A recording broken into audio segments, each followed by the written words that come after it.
wapendwa wanakwaya, makatekista, wapendwa mashirika ya kitume na vyama vya kitume, wapendwa vijana wetu tunaosali pamoja, wapendwa wazazi wa kina baba na wa kina mama, wapendwa vijana wetu wa vyombo vya habari, Radio Maria pamoja na Moshi Online TV mlioko hapa, na wengine wote tunaosali pamoja. Tumsifu Yesu Kristo.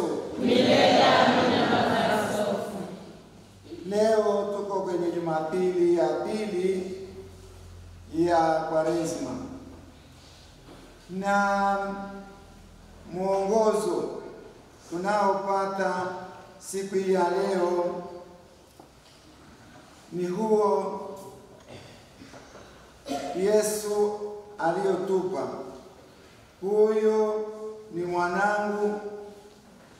Ujumbe mkubwa wa siku hii ya leo ni huo ambao Mungu Baba ametupa. Ni tangazo hilo. Huyu ni mwanangu, mteule wangu, msikieni yeye. Hii ni habari inayotawala siku hii ya leo. Ni tangazo kutoka kwa Mungu kwamba tumsikilize Yesu. Hii ni habari njema inayotawala Jumapili hii ya pili ya Kwaresma, tukiwa kwenye mwaka C. Huyu ni mwanangu, mteule wangu, nimpendaye, msikieni yeye. Ni agizo, ni tangazo, ni habari njema. Ilikuwaje mpaka Mwenyezi Mungu akatoa sauti hiyo kutoka mbinguni? Kama tulivyosikia, imetokana na lile tukio ambalo limefanyika siku hii ya leo, ambalo nalo kwa hakika limefanywa na huyu Mungu Mwenyezi anayetangaza kwamba Yesu ndiye mwanaye mpendwa anayependezwa naye na tumsikilize. Ilikuwa hivi kwamba kama tulivyosikia kwenye simulizi la Injili ya leo, Yesu alimchukua Petro, Yohana na Yakobo akapanda mlimani kuomba.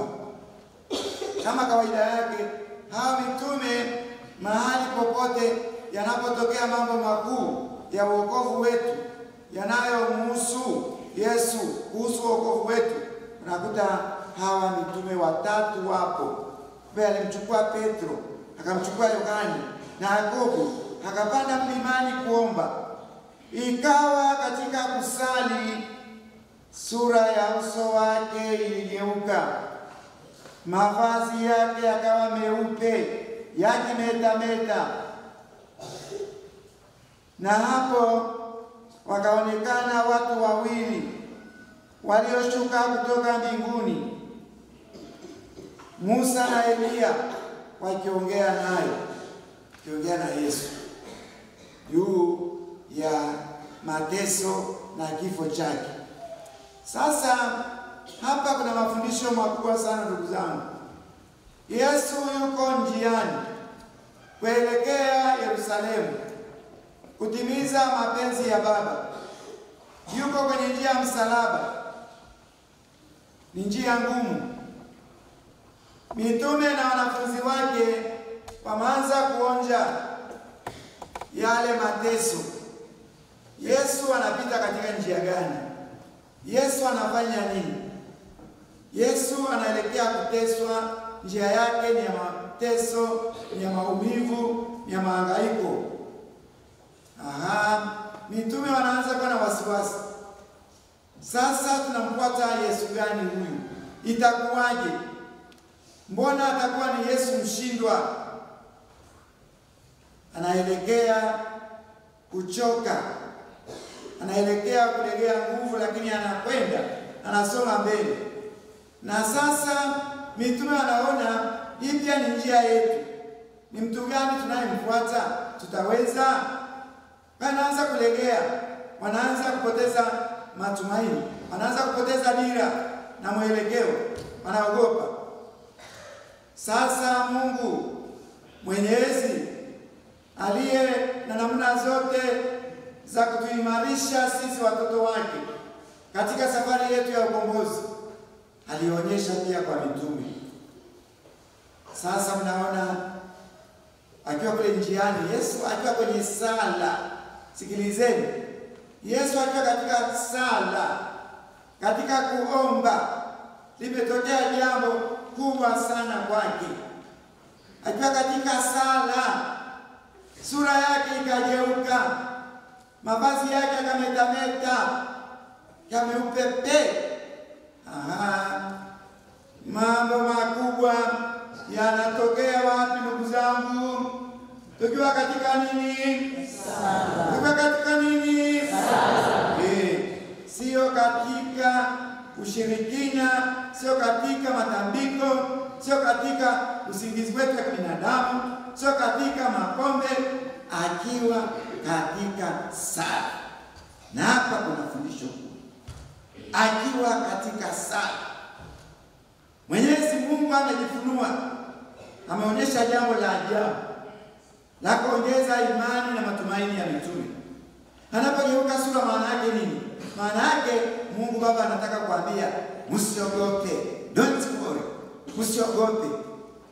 Hii ndio njia yangu, endeleeni na mwelekeo wa Yesu.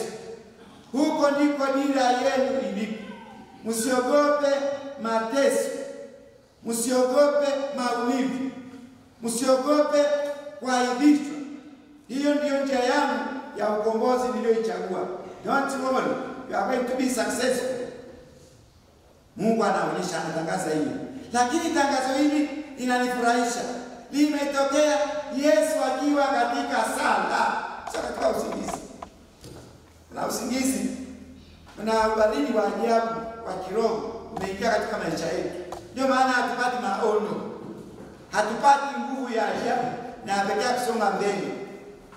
Tumelala Mungu. Wakristo ambao tumekaa kabisa, tumelegea. Sikilizeni Yesu akiwa katika sala, na sala ambayo inataka kumshirikisha Baba. Hii njia namna gani? Mbona ngumu? Mbona naona na mitume wangu wanaanza kulegea? Mbona sura zinaonekana kwamba sio za kawaida? Mungu anafunua kitu cha kuwapa matumaini. Anageuka sura akiwa katika sala. Katika sala tunapokea nguvu, tunapata maono, tunapokea msukumo wa ajabu, tunamwona Mungu. Katika sala tunafanya nini ndugu zangu? Tunamwona Mungu, tunapata nguvu ya ajabu, tunafunuliwa tena mpango mtakatifu wa Mungu. Katika sala, katika mambo yetu tumelegea mno, hana nguvu, hatuendi kwenye mambo yetu kwa sababu ya udhaifu wa sala. Sisi wa sala, akiwa katika sala, hilo mimi limenifurahisha sana, nimelipigia mstari.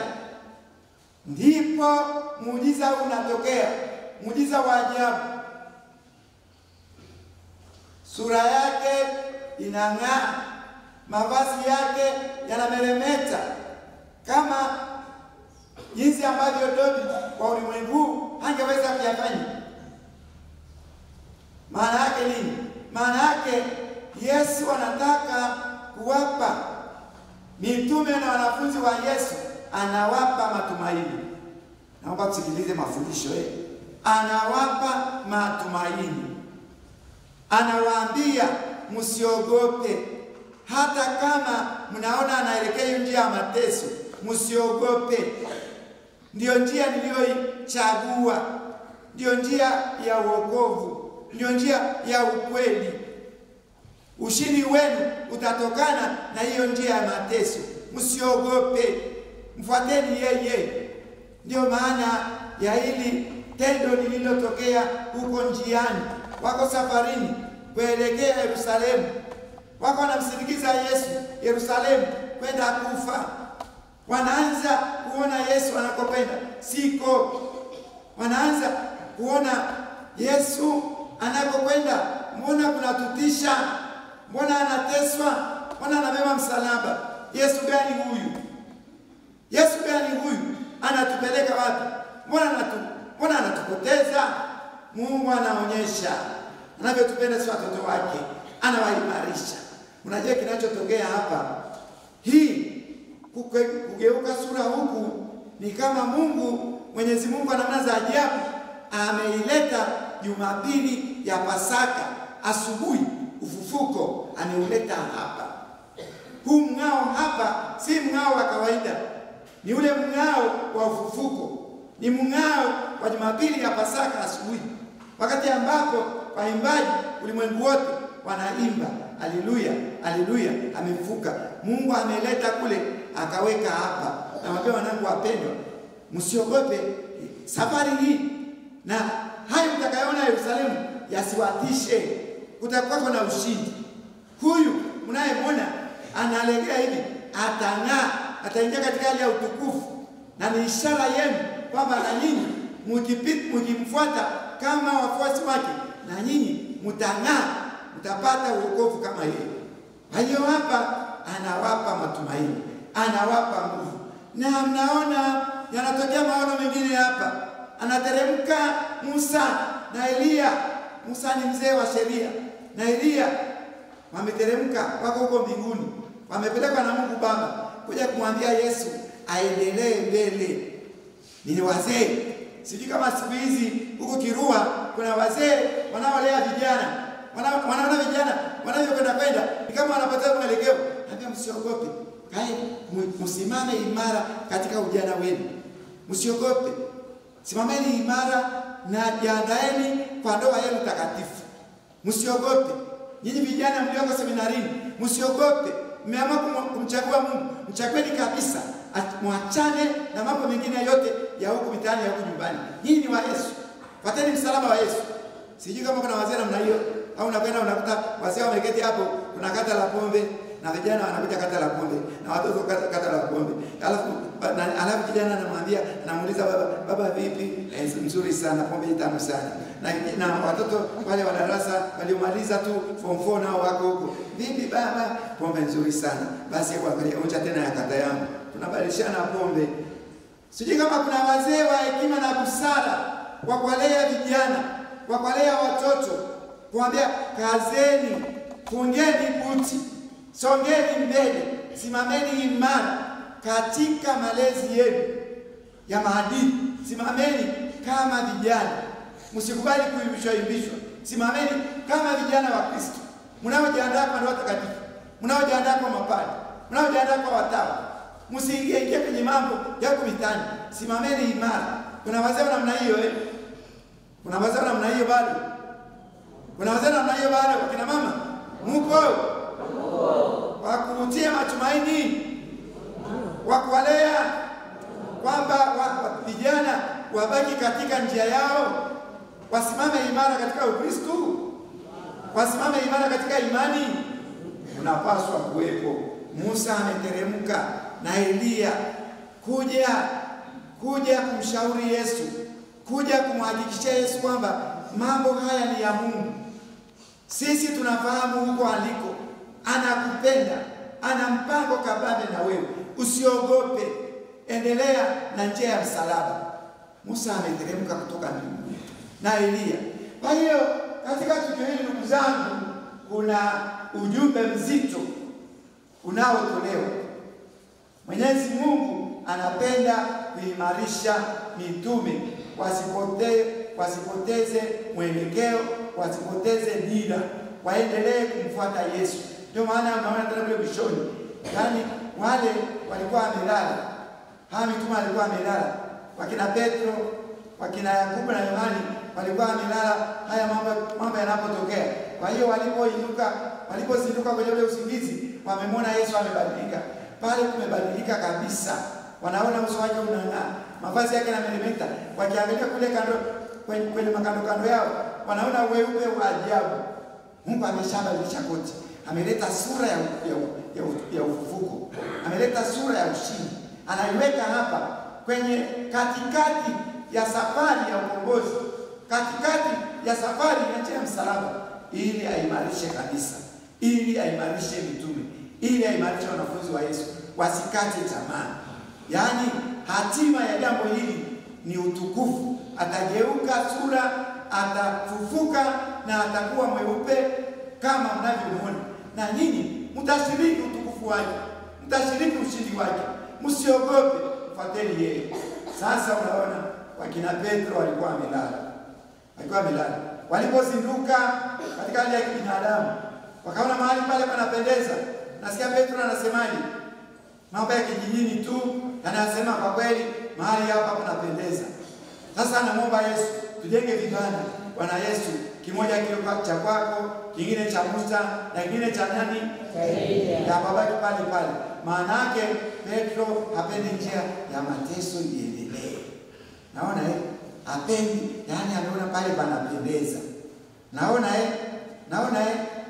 hiyo pia ni udhaifu wetu mkubwa. Tukishaona mahali pazuri tunabaki hapo sana. Sala za jioni zinaishia hapo. Jumuiya ndogo za Kristo zinaishia hapo. Tumealikwa kwenye sherehe. Tukasema tunaenda kwenye sherehe na tutakapo mpaka saa 11 twende kwenye jumuiya ndogo za Kristo. Ukifika pale basi yani vinywaji vile vinaanza kutoka vinywaji vizuri mnagaiwa. Eti unakuta kila mmoja ana chupa 2, wengine chupa 3 amezoka kama magotini. Amezoka kama magotini. Alafu nyama ndio zinaanza kugawa. Machalani ndio anatoka wali. Sasa hapo jumuiya ndogo za Kristo inakuwaje? Tunasahau.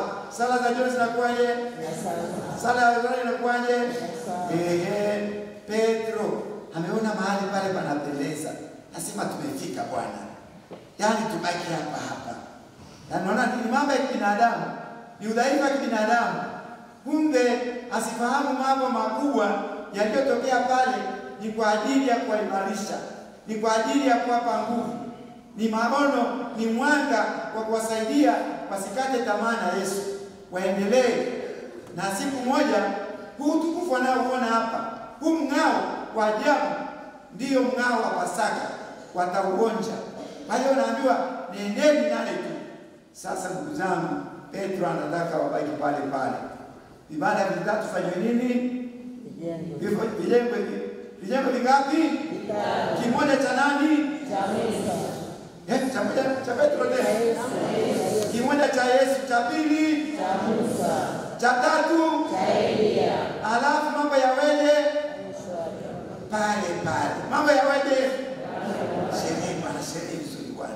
Sherehe tamu, sherehe namna gani? Sherehe nzuri sana. Tumpe sifa tumpe Yesu sifa. Yaani wakati mwingine hizo sifa tunapompa Yesu ni za uongo tu huko vijijini. Hata unaona na pale namna gani? Sherehe namna gani? Sherehe nzuri sana. Nyama nzuri, chakula kizuri, sio nzuri. Chakula kizuri sana. Tumpe Yesu na mtukufu. Na mnapiga makofi. Kila mahali makofi tu. Kwenye pombe ni nzuri, tumpe Yesu sifa na mtukufu. Na mnapiga makofi. Chakula namna gani jamani? Kizuri au kibaya? Kizuri sana. Tumpe Yesu sifa na mtukufu. Wakoroko waangalie sana. Tunavyotumia neno la Yesu, jina la Yesu Kristo. Kila mahali tumpe Yesu na mtukufu. Makofi. Na makofi huko. Chakula jamani, chakula namna gani? Kimependeza sana. Tumpe Yesu sifa na mtukufu. Wow. Namna gani? Pombe ni tamu, nzuri sana. Tumpe Yesu sifa na mtukufu. Baba paroko, ondoa uchafu. Ondoa kwenye mtaa huko na kwenye si ya kutumia huko. Yesu tumpe Yesu sifa na mtukufu. Na ingine ni amina. Amina mnajua ni kitu takatifu sana. Tunaposema amina ni msamiati wa kimungu. Ni msamiati wa Mungu. Ni msamiati wa mambo makubwa ya Mungu. Ni msamiati wa Biblia. Ni msamiati wa maandiko matakatifu. Yaani Mwenyezi Mungu anasema mbingu na ziwepo. Mbingu na dunia ziwepo, zikawepo. Amina. Hapo ni amina. Akasema kuwepo nuru, kukawa nuru. Amina. Yaani imekuwa kama Mungu alivyosema. Yaani Mungu anachokisema kinatokea. Kwa hiyo msizoe tu amina. Baba paroko ni kuombe na hizo amina zipotee. Amina ni msamiati mtakatifu na mkuu sana. Unaambiwa mwili wa Kristo. Amina. Ni kweli. Yaani maana yake nini? Unathibitisha ni kweli. Ni amina. Yaani hapa Yesu yupo. Hapa Yesu Kristo Mungu yupo. Mwili wa Kristo. Amina. Yaani unapiga muhuri. Mambo ya wokovu yako hivyo. Ni mambo ya kimungu. Sasa mnaleta hii amina kila mahali. Kesho asubuhi tumealikwa kwenye chai na sambusa hapo kwenye kioski ya Bwana Petro hapo. Sawa, amina. Halafu kesho tutakuwa na chakula cha jioni pale kwa Baba Macha saa 12 jioni. Amina. Sasa hii amina ni takatifu sana. Imetoka wapi, Baba Paroko? Huu msamiati mtakatifu, msamiati wa mambo ya kiuokovu. Tunaposema amina, wakati waliturujia pale anaimba kwa njia yake pamoja naye na ndani yake, unapata utukufu. Sasa na hata vile amina, yaani haya mambo yote tuliyoadhimisha ni ya kwako, na tunasema wewe ni Mungu mkuu, uendelee kupata sifa na utukufu milele na milele. Amina. Na iwe hivyo, maana wewe ni Mungu wetu, ni Mungu wa milele. Amina. Unagonga amina. Sasa huyu unagonga wa nini huko kwenye nani? Huko nyumbani huko. Kesho asubuhi tutakuwa na chakula cha asubuhi hapo kumwaga kaka yetu anayeondoka kwenda Dar es Salaam. Kwa hiyo chakula cha asubuhi tutaanza saa 3 hapo kwenye mgahawa wetu wa barabarani wa Bwana Sulemani hapo. Amina. Sasa hapana. Sasa turudi katika Injili ya leo. Bwana Yesu anapogeuka sura, Mungu anawaelekeza kwenye jambo takatifu la kiuokovu ambalo liko mbele ya Yesu, ambalo pia ni la mitume, la wanafunzi wa Yesu, na hivyo wawe waaminifu katika kumfuata. Ndugu zangu, tuchukue maneno muhimu sana, tutembee nayo siku hii ya leo. Huyu ni mwanangu mpendwa, mteule wangu niliyependezwa naye, msikieni yeye. Tunaalikwa tumsikie Yesu. Na sisi pia tunaamshwa tena kipindi hiki. Nyinyi wapendwa mliompata Baba Paroko wenu mpya siku ya leo, msikieni Yesu. Msikieni Yesu anapowafundisha huyu kiongozi wenu mpya. Msikie sauti ya Mungu, mtembee pamoja naye. Maendeleo ya kiroho na ya kimwili yaende mbele hapa mahali. Mambo mengine Baba Paroko ambayo yako katika familia zetu sasa hivi, mambo ya uchawi, mambo ya ushirikina, mambo ya matambiko, mambo ya imani mkorogo, yatoke. Kuweko na sura mpya. Sikieni Yesu anachowaambia kwa njia ya mchungaji wenu mpya, kwa njia ya kiongozi wenu mpya wa kiroho. Msikieni. Na hivyo Baba Paroko, tukuombe sana, uwe unafundisha kutoka kwenye sala. Uwe mtu wa sala.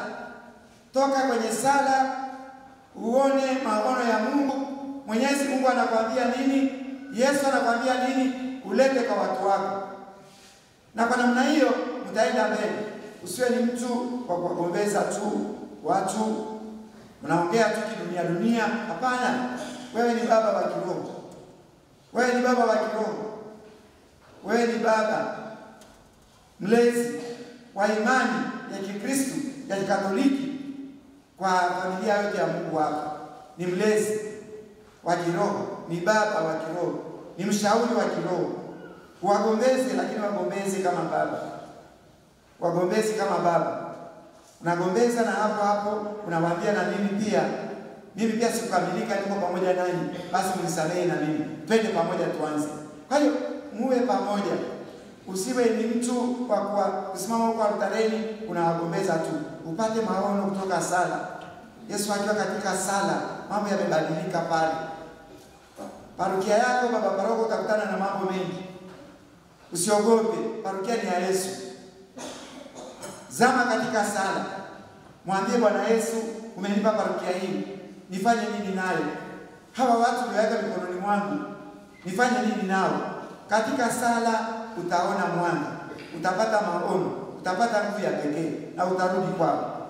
Kwa hiyo tunaomba sana uongozi mpya ulioingia hapa parokiani, katika familia yote ya Mungu iliyoko hapa, kwenye familia zote, kwenye mitaa yote, kwenye vijiji vyote ambavyo viko chini ya parokia hii. naomba kuweko na mwanga mpya, kuweko na nguvu mpya, kuweko na mwelekeo mpya, mwelekeo unaoelekea kwa Yesu. Dira ni kwa Yesu. Nyinyi na paroko yenu, nyinyi na mapadri wenu. Kwa namna hiyo hatutakata tamaa njiani. Yesu yuko pamoja nasi. Tusikilize sauti ya Baba. Mfuateni huyu. Tumfuate Yesu. Yale mambo tunayoelekezwa ya Injili, utaratibu wa parokia, utaratibu wa katekisimu ya Katoliki, utaratibu wa mafundisho ya Kanisa Katoliki, hata kama mnaona ni magumu, yapokeeni katika roho ya sala. Lakini msirudi nyuma eti kwa sababu sasa tunarudi kumtaani kwa mambo yetu, maana mambo tunayoelekezwa huko kanisani magumu. Sasa unakwenda wapi? Unarudi kwenye giza. Wewe ni wa Yesu. Wewe ni wa Yesu. Wewe ni wa Kanisa Katoliki. Fuata sauti ya Yesu. Fuata utaratibu wa katekisimu ya Kanisa Katoliki. Fuata utaratibu wa mafundisho ya Kikristo. Mafundisho makuu ya imani yetu ni haya. Sasa kama anakuelekeza paroko, anakuelekeza mapadri, kamati tendaji wanakuelekeza, makatekista, watawa, wewe unasema hapana, ni magumu, nimeshindwa. Sasa unakwenda kwa nani? Unarudi kwenye giza, unapotea. Haiba paroko wachukue taratibu. Usikubali kumwacha hata mmoja. Wote ni watoto wako. Wote, vianja vyako vidogo sana. Umewekewa watoto wote mikononi mwako. Kama baba uwalee. Watunze katika imani yao ya Kikristo. Wangae katika imani ya Kikristo, imani ya Kikatoliki.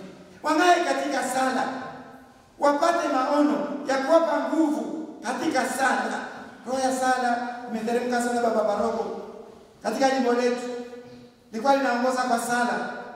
Kuna ubaridi mkubwa sana wa sala. Hakuna sala ya asubuhi, hakuna sala ya jioni, hakuna rozari takatifu, hakuna angelus. Sasa wewe umekuja, uso wako unatutia nguvu sana. Uso wako unaonyesha umejaa matumaini. Naomba ulete matumaini hapa. Ondoa uvivu wa sala hapa. Ondoa ushirikina mahali hapa. Ondoa mapombe. Pombe, haya mapombe yanayotengeneza huko mtaani, yanayofanya watu mpaka wanakunywa wanapasuka moyo, wanapasuka macho, yaani hawezi kutembea na familia zinaharibika. Baba paroko, kweli nguvu ya Injili, nguvu ya sala, nguvu ya Wakristo wote, hatuwezi kuondoa uchafu.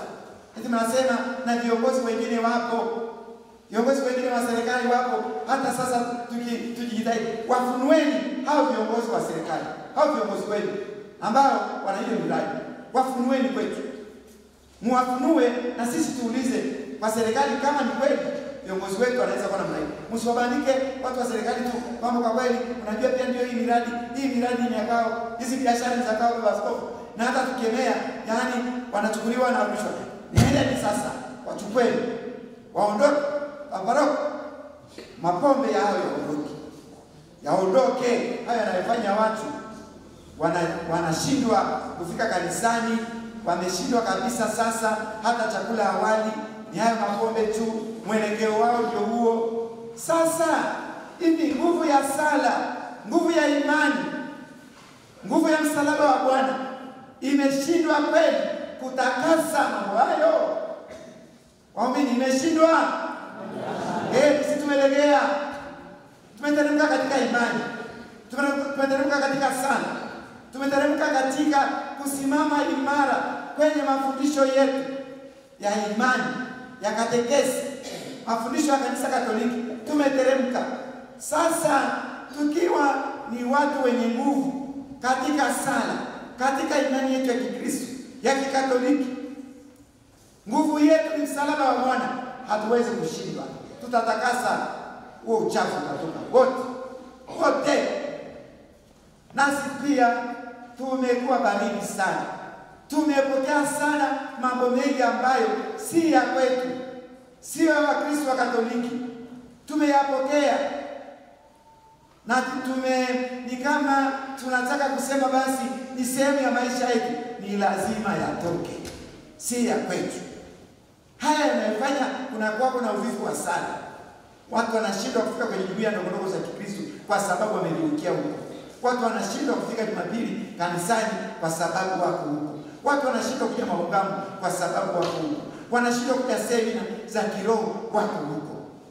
Wanashindwa kufika kwenye misa ya jirani yao aliyefariki kwa sababu wako huko. Haya mambo hayawezi kutawala. Ni lazima yatoke. Yatoke. Kwa hiyo naomba tuimarishwe na maneno ya Bwana Mungu siku ya leo, kwamba huyu ni mwanangu mpendwa. Mfuateni yeye. Mfuateni yeye. Katika yeye kuna ushindi. Mfuateni yeye tu. Hata kama mkikutana na mateso na maanguko huko njiani, lakini mkiwa mnajua kwamba nyinyi ni wake, msiogope. Endelee kupatia msalaba wake pamoja. Kwake kuna wokovu. Katika msalaba kuna wokovu. Na katika somo la kwanza, somo la pili, Mtakatifu Paulo anasema vizuri sana. Simameni imara katika Bwana. Wenyeji wetu huko mbinguni. Simameni imara katika Bwana. Anatuambia Paulo kwenye somo la pili. Wenyeji wetu huko mbinguni. Tujue kwamba ndugu zangu, hapa duniani tunapita, na nyinyi wenyewe ni mashuhuda. Mnaona jinsi watu wengi waliokuwa hapa mwaka juzi, mwaka jana, leo hawapo. Kweli au uongo? Hawapo. Wenyeji wetu huko mbinguni. Kwa hiyo tujue kwamba hapa tunahiji. Kama tunahiji, tunajiandaje kwenda huko kwenye wenyeji wetu, kwenye makao yetu ya daima? Tuendelee kumkazia Kristo macho, tukitambua kwamba tunapita. Tupite pamoja na Kristo. Tupite tukiwa watu wa sala. Tukisimama imara katika sala, yule adui hawezi kutushinda. Kwa sababu katika sala tunajiunganisha na Mungu. Tunajiunganisha na Kristo. Tunajiunganisha na Utatu Mtakatifu. Kwa hiyo madhaifu tunayokutana nayo hayana nguvu ya kuzidi ile nguvu ya Yesu. Haiwezekani. Kwa hiyo simame imara katika Bwana. Wenyeji wetu si huku, tunapita. Na hivi tukiwa tunafahamu hivyo, tuendelee kuliheshimu sana agizo la Mungu siku ya leo. Fuateni yeye. Msikilizeni yeye. Nani?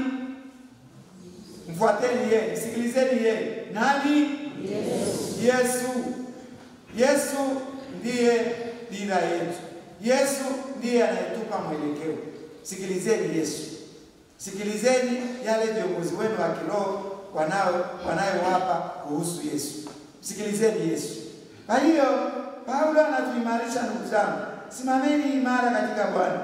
Wenyeji wetu kwa mbinguni. Alafu yeye anafikia mahali wa kusema nifuateni mimi. Paulo anawaambia wale Wakristo wenzake, naomba mnifuate mimi. Hebu jiangalie ni nani ana huo ujasiri wa kuambia ile jumuiya ndogo yake nifuateni mimi. Nani? Nifuateni mimi katika imani yangu ya Kikristo cha Katoliki, nilivyosimama imara. Sihangaiki mimi. Nimesimama imara katika Bwana. Siendi kwa mganga wa aina yoyote. Sina matandiko yoyote. Sina uchawi. Nifuateni mimi. Naona ni ujasiri. Paulo anasema nifuateni mimi. Nifuateni mimi. Je, hebu jiulize, wewe kama Mkristo Katoliki, kama baba, kama mama, unaweza kusema hivyo pale kwenye jumuiya yako? Unaweza? Nasema hapana. Unaweza? Ndio. Kweli? Ndio. Yaani hakuna chochote, sala uko hai, unang'aa. Kwenye roho ya sala unang'aa. Sala za asubuhi, sala za mchana, sala za jioni, rozari takatifu, jumuiya ndogo za Kikristo, maungamo ya kila wiki, misa takatifu kwa uchaji, misa takatifu kwa uchaji, hayo mapombe hayo ya huko mitaani, unakunywa hapo kidogo, unaondoka, unakimbia kwenye jumuiya, unakimbia nyumbani kwenda kutalisha chakula. Hapo namna gani wakina mama? Una huo ujasiri? Nifuateni mimi. Unaweza? Mbona usiweze? Unaweza? Basi kuna akina mama ambao wanaweza. Wakina baba, unaweza? Nifuateni mimi. Naambia wanaume wenzako nifuateni mimi. Kwenye jumuiya, mimi sikosi kwenye jumuiya. Nikikosa jumuiya kuna jambo kubwa. Kwenye jumuiya ndogo za Kikristo, kwenye mambo ya pombe yao inakwenda hapo ni sehemu ya kawaida ya kujiburudisha, nikutane na wenzangu, nipate nguvu kidogo, lakini naondoka, narudi nyumbani, naondoka, nakwenda kwenye mkutano wa jumuiya, naondoka, ninakwenda kusaidia shughuli za parokia, naondoka naenda maungano, naondoka jioni hii kuna njia ya msalaba, naondoka. Nifuateni nini? Namna gani hapo kina baba naweza kusema hivyo? Naweza kusema hivyo? Baba hapo unasikia?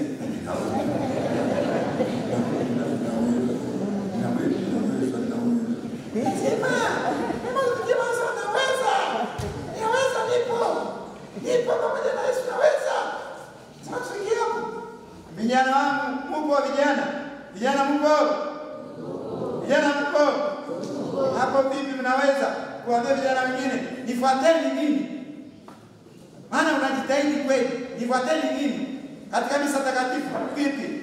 Maungamo vipi? Jumuiya ndogo za Kikristo vipi? Usafi kamili.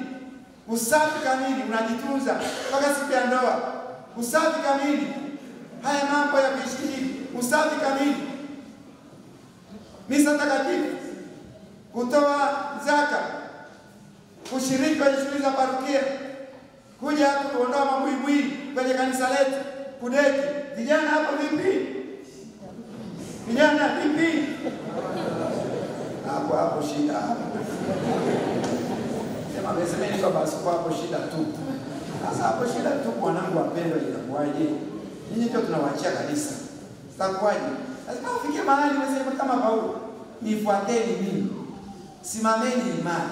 Wenyeji wetu sio huko mbinguni. Nifuateni mimi. Yaani kiroho, kimaadili, kinidhamu yuko. Sema nifuateni mimi. Kwa ndugu zangu, sasa watu wanategemea sana kanisa Katoliki. Baba Paroko, imani ya watu wengi katika ulimwengu wa sasa hivi, matumaini ya watu wengi, kitulizo cha watu wengi kwa sasa hivi ni kwa kanisa Katoliki. Wanasema Bwana huko wana Mungu anayeishi Bwana. Hawa wana Mungu Bwana anayeishi. Na ni kweli, sisi tunaishi na Yesu. Sasa inapokuwa tuko hivi tu, kweli hatuwezi kusema nifuateni mimi. Si kwamba umekamilika, lakini unajitahidi kweli katika kuishi katekisimu ya kanisa Katoliki, mafundisho ya kanisa Katoliki, katika mazoezi matakatifu ndani ya kanisa Katoliki, misa takatifu, sala, kuungama, kusaidia wagonjwa, katika kutoa michango yote ya kanisa, kusaidia kulea watoto wadogo kwa nafasi ya Kristo. Sasa ni lazima tuweze kufika hapo, iwe ni vijana, iwe ni watoto, iwe ni wazee, lazima tuweze kusema kama Paulo, nifuateni mimi. Kumbe ndugu zangu, Paulo ametuambia kuna watu wengi wamekuwa maadui wa msalaba wa Kristo. Si kweli? Hata sasa hivi katika mitaa yetu, katika familia zetu, kuna watu wengi wamekuwa ni maadui wa msalaba wa nani? Wa Yesu. Msalaba wa Kristo, ni maadui wa msalaba wa Kristo. Paulo anasema mwisho wao ni uharibifu, Mungu wao ni tumbo lao, utukufu wao ni fedheha yao. Yaani kuna watu wamelegea sana kweli, hata kwenye familia zetu, kwenye mitaa yetu, kwenye kanda zetu, tunaona aina hii ya watu wamelegea sana. Yaani inaonekana kama msalaba wa Bwana ni maadui wa msalaba wa Bwana. Hawataki kabisa kusikia mambo ya kurekebisha ndoa. Yaani swala la watu wasio na ndoa katika familia zetu, katika mitaa yetu, katika parokia zetu, yaani yanataka kuchukua nafasi hivi kwamba yanataka kusema amina. Yaani masuria amina. Haiwezekani. Lazima yatoke tu. Yaani nataka kusema masuria amina. Yaani tunakubaliana nayo. Konga muhuri. Never. Lazima tu mtoke katika hiyo hali. Yaani hawa ndio ambao kweli ni maadui wa Kristo. Ni maadui wa Kristo.